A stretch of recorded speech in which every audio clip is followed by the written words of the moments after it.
发剪了一下。旁边这个楼就是我原来家就在这上面，等先生开车过来。Hello， 大家好，我是杭州的猫耳朵依依。哇，今天这个外面这个热呀，真热！今天算是今年第一个高温天气啊，今天都是23、27、35度。哇，外面真的是热的都不行。昨天我早上出去我还穿2件衫，今天早上也穿了2件衫，外面搭一件长款的衬衣，我觉得还蛮凉的。我们刚才到麦德龙超市去买点东西，哇，那个里头冷哦。今天早上新闻还在说有些人呢，地铁里要求冷气打得足一点，那也有一部分人要求太冷嘛。杭州要怎么弄了？就说特殊的车厢，可能有一些比较冷的，有一些温度适中的。像我们的年纪，我是绝对适应不了特别冷的。所以你看我在车上，我就带衣服，这腿上也盖了一件棉衬衣，这个上面把先生的一个防晒服穿在身上。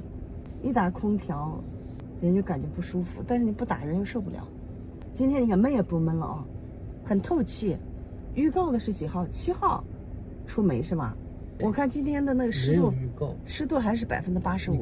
刚才去把头发剪了一下，看，因为到社区去通知拿书。天哪，一人领一本这么厚的书，这个高温真是难熬呀！想一想，几十年来的，今年是最热的。就说预估今年比去年还要热。那去年我们门口那条路没有通嘛？对，天天晚上我们就在那条路上走路，只有走到山边，才感觉到那么一丝丝的凉意。哦，热死了。好，我们走了，回头再聊。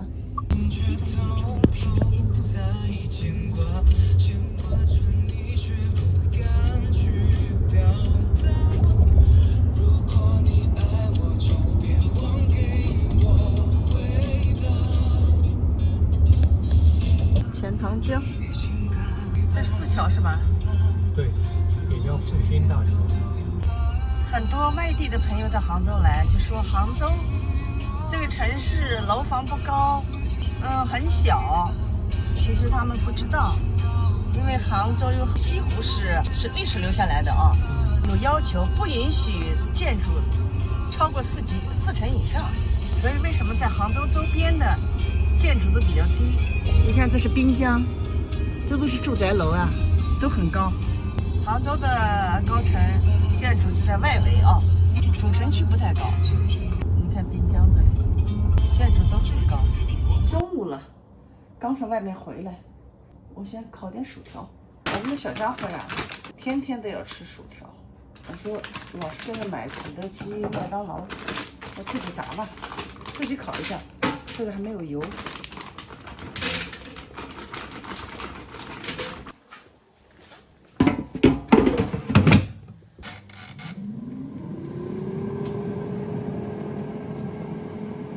买了包红薯，我来烤了吃。这是紫薯。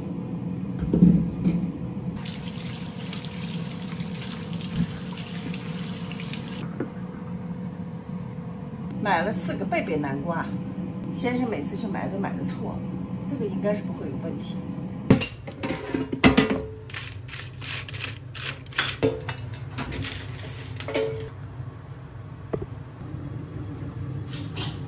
我锅没有预热，直接炸10分钟。买回来这种速冻的这种，回来自己炸。这样的我觉得油更少一点。你去钓鱼去了？啊，我以为你去那个什么。干烧断了，行吧？今天还有几条。天哪！昨天是光头，这有几条？这也太他妈小了。都这么小。这就是，今天的好玩吗？成绩。钓多少时？我以为你骑车去了。1个小时多了。烧了个豆腐汤，蒸了个茄子，吃饭。我们饭超级简单，晚上就蒸的茄子。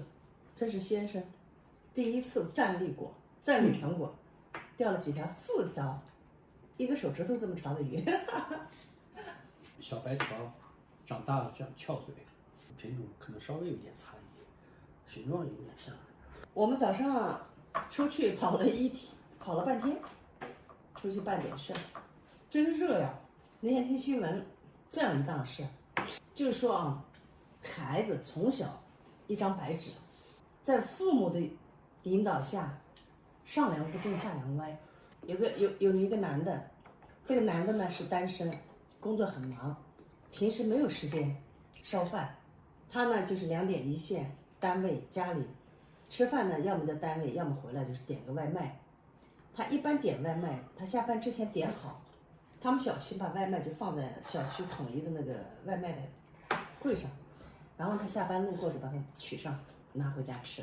他发现他的外卖被别人偷掉了，1个月时间，15天的时间偷掉了8次，他就特别恼火，为什么老是丢啊？刚开始丢他以为是别人拿错了啊，你说几乎2天丢1次啊，那就不是拿错了，那就是故意的。他说他要惩罚惩罚这个人，然后他就订了3个蛋挞，他就要求商家把这个蛋挞做成那种巨辣，而且给商家说一定要把外观做的跟正常的蛋挞是一样的。他那天同样的下班以后路过那个地方，他就瞄了一眼，他一看他的蛋挞没了，他就知道又被那个小偷偷走了，然后他很高兴。好，没想到过了2天，他们一栋楼的一个家长来了。这个家长是怎么回事啊？他们家小孩子偷吃了这个小伙子的外卖，这个蛋挞，偷吃了以后，小孩子嘛8岁吧，然后那个爆辣太辣了嘛，小孩子嘴就肿了嘛，然后家长带到医院去看病，到医院去看病还住院了，花了2000多块钱。后来这个家长他就循着这个外卖的这个单子就找到了这个小伙子，他就跟小伙子理论，他就认为这小伙子不对，明明知道这个会伤害小孩子，为什么要买这么爆辣的东西？我就说林子大了什么鸟都有，你说他一点都不从他自身找原因，是他的教育出了问题，他怪别人小伙子，你说是不是这个家长？后来他不服，他找小伙子理论，小伙子说是他教育的问题，不是小伙子问题，结果这个家长就告到法院去了，你说是不是啊？是不是上梁不正下梁歪？而且这个孩子将来他们家会培养成什么样子？我给嘟嘟讲个故事，我说嘟嘟，这个妈妈对不对？他说不对，不能偷别人东西吃。首先，这个妈妈没有找自己的原因，而且这个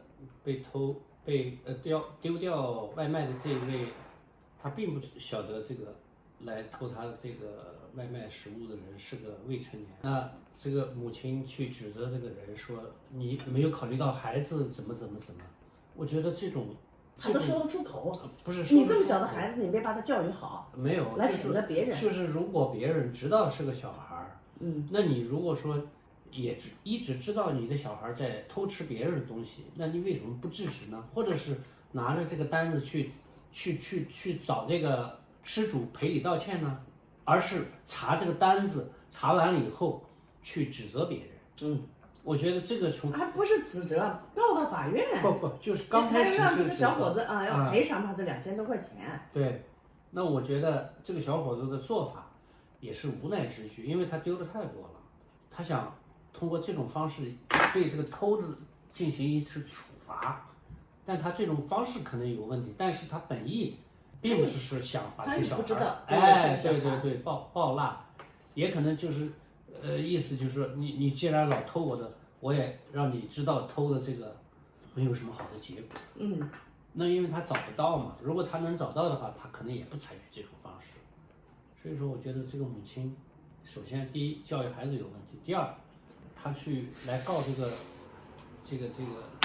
丢失物品的这个人，我觉得是没有道理的。